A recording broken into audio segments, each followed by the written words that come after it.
తిరుమల దర్శనం సందర్భంగా ఇటీవల టీటీడీ ప్రసాదంపై వివాదాస్పద వ్యాఖ్యలు చేసిన యాంకర్ శివజ్యోతికి టీటీడీ అధికారులు షాకిచ్చారు. ఆమె ఆధార్ కార్డు బ్లాక్ చేసింది టీటీడీ.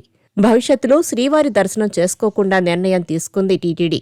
తీన్మార్ సావిత్రిగా పాపులారిటీ సంపాదించిన శివజ్యోతి తెలంగాణ యాస, భాషల్లో మాట్లాడుతూ అందరినీ ఆకట్టుకుంటోంది. యాంకర్ శివజ్యోతి 2019లో బిగ్ బాస్ హౌస్లోకి కూడా ఎంట్రీ ఇచ్చారు. ఆ తర్వాత పలు టీవీ షోలలో, ఈవెంట్స్లో పాల్గొంటూ యాంకరింగ్ చేస్తూ దుమ్ము లేపుతున్నారు. తిరుమల శ్రీవారి దర్శనార్థం క్యూ లైన్లో టీటీడీ పాలక మండలి అందించే అన్నప్రసాదంపై హాట్ కామెంట్స్ చేశారు. మేము రిచెస్ట్ బిచ్చగాలమంటూ యాంకర్ శివజ్యోతి చేసిన వ్యాఖ్యలు వివాదంగా మారాయి. దీనిపై తిరుమల శ్రీవారి భక్తులతో పాటు హిందూ సంఘాలు తీవ్ర అభ్యంతరం వ్యక్తం చేశాయి. ఈ వివాదం రాజుకోవడంతో వెంటనే క్షమాపణలు కూడా చెప్పారు యాంకర్ శివజ్యోతి.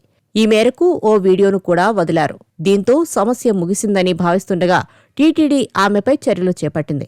సోషల్ మీడియాలో టీటీడీ నిర్ణయం వైరల్ కావడంతో హిందూ సంఘాలు హర్షం వ్యక్తం చేస్తున్నాయి. టీటీడీ పాలక మండలి సరైన నిర్ణయం తీసుకుందంటూ ప్రశంసలు కురిపిస్తున్నారు.